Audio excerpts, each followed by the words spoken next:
Allah mengampuni dosa seorang hamba itu ada 5 tahap, 5 tipe. Berapa tipe? 5. Sudah. 1,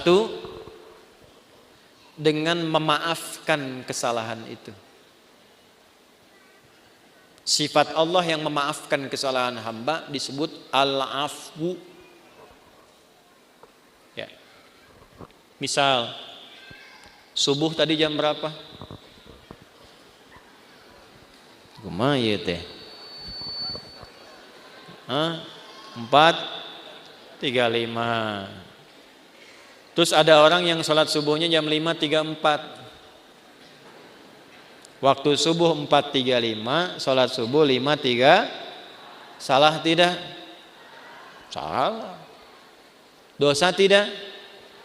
Belum tentu. Kalau memang bangunnya kesiangan. Tuh. Dan memang tidak niat bangun kesiangan. Ada yang niatnya bangun kesiangan, malamnya begadang, nonton bola, menangis we, ya. Jagoan kalah, bangun kesiangan. Nah, dia bangunnya terlambat, salah karena tidak tepat waktu, tapi belum tentu dosa. Maka dimaafkan oleh Allah kesalahan itu, ditunaikanlah sholat tepat saat bangunnya. Ya. Jadi kalau Anda terlalu lelah dengan beban kehidupan, kemudian tertidur cukup dalam, ya, lalu bangun tiba-tiba jam 8, walaupun keterlaluan sebetulnya. Bangun, ingat sholat. Nah, sholatlah saat bangunnya. Jadi jam subuh Anda itu pindah saat bangunnya. Ingat ya, waktu sholat orang yang ketiduran adalah saat bangunnya. Saya pernah punya pengalaman di Libya. Lagi ngisi ceramah menjelang buka. 5 menit lagi tinggal buka. Tiba-tiba jemaah angkat tangan dalam sesi pertanyaan. Ustadz, apa hukumnya orang yang puasa tapi tertinggal sholat? Saya tanya balik. Contohnya gimana Pak? Tadi saya subuh bangun kesiangan. Saya menilai bahwa sholat subuh saya sudah lewat. Jadi karena menyimpulkan sudah lewat waktu subuhnya, kehilangan waktu sholat. Dia tetap puasa tapi nggak sholat subuh. Duhur sholat, asar sholat, maghrib belum karena nunggu buka. Maka bagaimana statusnya, status puasanya? Maka saya jawab, Pak, sekarang ambil wudhu, sholat subuh sekarang. Ya, betul, qadanya saat itu, saat waktu ingatnya di situ sholatnya. Jelas? Nah, itu salah tapi belum tentu mengandung dosa karena ketidaktahuan. Karena lupa jadi salah. Kan lupa itu suka menyebabkan orang tidak ingat kan? Nah, ketika orang tidak ingat berpotensi salah. Kan sering saya bilang, orang kalau korupsi itu bukan tidak sadar kalau korupsi itu salah. Cuman saat korupsi tidak ingat kalau korupsi itu salah. Itu, Bu. Ini kalau tertukar sendal pulang dari sini, ada ngambil sendal punya orang lain, bukan tidak tahu itu teh punya orang. Cuman tidak ingat saat dipakai itu punya orang. Nah, lupa itu nasya, salah itu akhta'a. Saya lupa nasitu, saya salah akhta'tu. Kita lupa nasina, kita salah akhta'na. Rabbana la tu'akhidna in nasina au. Nah, gitu. Ya Allah, kalau kami lupa dan dengan lupa itu salah, mohon jangan hukum. Kata Allah, saya Maha Pemaaf, saya maafkan kalau kamu memang sadar itu salah. Karena itu jawaban pertamanya wa'fu anna. Tuh, al-afu. Subuh 4:35, salat 5:34. Terlambat karena sengaja, bukan karena tertidur. Nonton, aktivitas begadang, tidak ada perlunya. Udahlah sampai situ aja gitu ya. Tiba-tiba terlambat, salah. Dosa tidak? Iya, karena sengaja berpotensi menunda waktu Salat. Nah, itu ada kesalahan. Kesalahannya disebut apa? Dzambun. Bisa tulis supaya lebih terlihat. Tadi khotoun. Yang ini dzambun.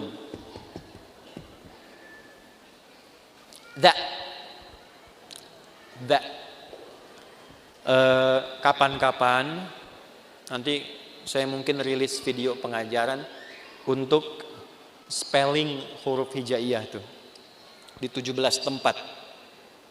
Itu diantara manfaatnya, itu bisa mengeluarkan semua potensi suara dalam tubuh. Bukan hanya untuk baca Al-Quran. Jadi kalau kita bisa mengeksplorasi itu belajar bahasa apapun bisa cepat untuk kita kuasai. Karena semua sumber suara keluar. Misal yang dari sini a, ha itu di sini. Ketika ke sini ha, ketika ke sini kho, kan? Sampai da itu da di sini, da.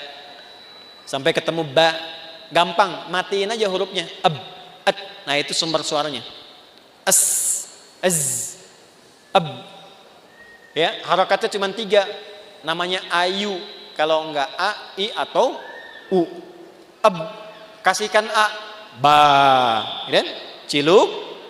Nah, kan? Dikebawahin bi. Dibesarin u. Nah, ini pakai za, dzambun. Dzambun itu, maaf, salah yang mengandung unsur dosa. Sengaja menunda sholat, terlambat, dzambun. Allah tidak ingin hambanya pulang ke akhirat bawa dosa. Maka diturunkanlah sifat yang kedua, namanya ghafir. Apa namanya? Ghafir. Ada surah ke-40, surah Ghafir. Lihat ayat ketiga. Ghafiri dzambi. Ghafir dipasangkan dengan dzambun. Ghafiri dzambi wa qabilit taubi. Ini ghafir. Ini al-afu. Sudah terlambat, ngajak orang lain terlambat. Yuk nonton dulu, udah sholat nomor 2, nonton nomor 1. Maka berubah namanya dari dzambun jadi dzunubun. Jamak. Dzambun, dzunubun.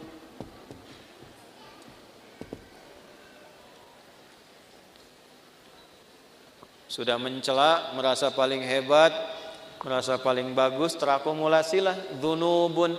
Maka muncul sifat Allah yang ketiga untuk berpotensi menggugurkan itu. Namanya Ghaffarun. Ghaffar. Apa namanya? Di dalam surat apa? Surat Nuh ayat berapa? Ayat 10. Faqultu astaghfiru rabbakum innahu kana ghaffara. Kenapa menggunakan ghafara tidak ghafira? Karena umatnya Nabi Nuh sudah terakumulasi kesalahannya. Sudah mengancam Nabi Nuh, sudah nuduh Nabi Nuh, menjelek-jelekan Nabi Nuh, ngusir Nabi Nuh, menantang azab. Maka diturunkanlah kalimatnya bukan ghafir tapi ghafar. Sudah terlambat sholatnya, ngajak orang lain gak ke masjid, mencela orang yang ke masjid. Ayo atuh orang nonton heula, sholat dah sholat nomor 2 tuh. Isin aku itu ke masjid, ada eta mah soleh wungkul. Paham? Ya. Maka yang keempat ini ditambah ada zalimnya. Namanya dzunubun ma'adzulmi. Dzunubun ma'adzulmi. Dzunub dan zalim. Apa dalilnya?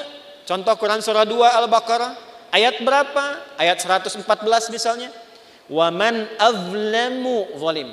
Wa man azlamu mimman mana'a masajidallahi ay yuzkara fiha ismuhu wa sa'a fi kharabiha. Paham? Tidak. Siapakah kata Allah? Nih nanya sama kita. Pertanyaan ini enggak usah dijawab karena Allah sudah Maha tahu. Namanya pertanyaan retorik.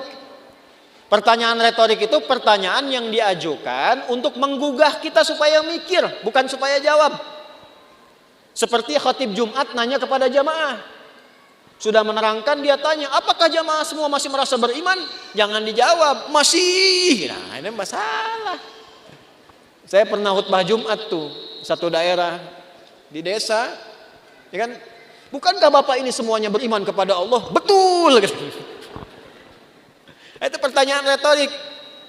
Allah nanya kepada kita, gak usah dijawab, supaya kita mikir. Maksudnya begini, kalian ini kenapa sih sudah berbuat banyak dosa masih zalim juga? Di antara perbuatan zalim dan banyak dosa, satu, ada yang sifatnya tentang ibadah di masjid. Orang yang mencegah orang ke masjid, sengaja menjatuhkan orang supaya keluar dari masjid, memfitnah ulama supaya tidak ada di masjid. Itu namanya dosa akumulatif plus perbuatan zalim. Syirik, inna syirka la zulmun azim. Syirik masuk kategori ini nih. Syirik itu zalim. Ya. Hati-hati ya, yang kecil yang besar sama saja. 7 dosa besar nomor satunya syirik. Baik langsung atau menggunakan perantara. Langsung mengatakan semua agama sama, menuju pada Tuhan yang sama, cuma caranya beda-beda. Itu syirik lisan. Silakan, saya kalau masalah akidah tegas saya. Menggunakan perantara, pakai dukun. Saya langsung saja nih, saya nggak perlu minta maaf. Ya, pakai dukun, menggunakan jasa dukun, menerawang air tuh, kira-kira malaikat ngatur apa enggak nih? Gimana supaya enggak hujan? Bawa panci, bawa apa, tokotok segala rupa itu. Kita itu umat yang sudah diatur dengan syariat, doanya ada. Mau kita minta hujan berhenti, mau dipindahin, mau hujan sudah ada. Lengkap, sanadnya sahih. Minta hujan bahkan ada sholatnya istisqa. Mindahin hujan ada, dalilnya di hadis Muslim ada, caranya ada. Semua sudah diatur. Bahkan secara teknologi bisa dilakukan juga, ada rekayasanya juga ada. Nah, ketika menggunakan jasa-jasa, jasa lah gitu, ya, yang tidak diridhai dan ada dosanya, nah ini zalim perbuatannya.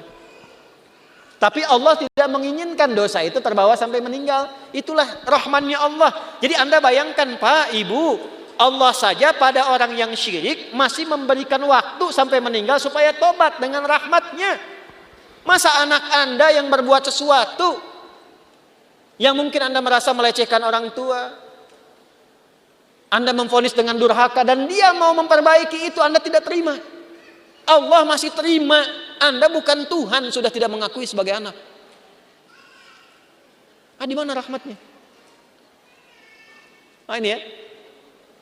Coba nanti di ujungnya indah sekali. Maka yang keempat namanya Ghafurun.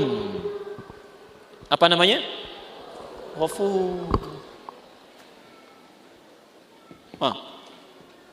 Ghafur. Pak Ghafur, nggak boleh cepat marah tuh. Tapi yang kelima, syirik iya, Allah, mencuri iya, menjatuhkan iya, minum juga iya, zina pernah. Dan hebatnya begini, kalau dengar orang berbuat tindakan kriminal maksiat, dia belum mengerjakan, rasanya dia merasa belum komplit. Mana naon we? Iya. Si itu mah pernah begitu. Oh, benar gitu. Orang oge arek lah. Nah, itu berubah yang kelima. Namanya israf. Apa namanya? Israf itu sudah berlebihan. Ada orang berlebihan dalam dosa, semua pengen dicoba. Masih mungkin diampuni enggak? Halo? Halo? Allah dengan sifat rahmannya masih menurunkan ampunan pada yang demikian kalau dia mau tobat. Inilah yang kelima puncaknya. Ketika Allah ingin mengampuni dengan sifat kelima ini, tidak digunakan al-afu, tidak digunakan turunan dari kata ghafara, baik ghafir, ghafar ataupun ghafur, tapi yang kelima langsung disebutkan rahmatnya. Rahmat. Dengan sifat rahmannya langsung disebutkan kata rahmatnya, rahmat. Dosanya israf. Bahkan rahmatnya dilekatkan dengan sifat Allah pemiliknya. Ya, pakaian nisbah. Rahmat itu punyaku. Maka dengan rahmat yang aku punya, semua rahmatku aku punya nih. Aku tawarkan kepadamu ampunan supaya engkau tobat dari dosa yang kau kerjakan itu. Nih, ada yang pernah mabuk, pernah bunuh, pernah zina, pernah merampok, pengen tobat, pengen balik. Kata Allah jawabnya bagaimana? Hei, aku tawarkan kepadamu semua rahmat yang aku punya untuk mengampuni dosamu kalau engkau benar mau tobat. Kurang apa coba? Jadi kalau dengan tawaran itu masih ada yang belum tobat, keterlaluan itu. Dengan cara apa lagi Allah mesti ampuni? Di mana dalilnya? Quran surah ke-39. Di ayat berapa? 53. Bagaimana bunyinya? Qul ya ibadiyalladzina asrafu ala anfusihim la taqnatu mir rahmatillah. Sandarkan pada Allah. Wasi'at rahmati kulla syai'. Rahmat ketemu yang mutakallim. Rahmatku mencakup semuanya. Ya di situ apa? Allah. Jangan putus asa dari rahmat Allah. Kenapa tidak langsung menggunakan rahmati? Karena kalau banyak dosa, biasanya nggak kenal Allah, walaupun mengaku Muslim. Itu. Maka nama Allahnya dikenalkan lagi, supaya kenal lagi. Ya. Contoh nih, ada orang sudah terakumulasi dosanya, profesional lah di bidang dosa, mabuk, nipu, ngerampok segala rupa kan? Terus Anda ingatkan, ya itulah orang bertakwa kepada Allah. Nah, pasti jawabnya gini, atau mau Allah lah gitu. Jangan bawa-bawa Tuhan gitu ya. Nah, karena belum kenal Tuhan, dikenalkan lagi la taqnatu mir rahmatillah. Dan hebatnya masih diaku hamba, Pak.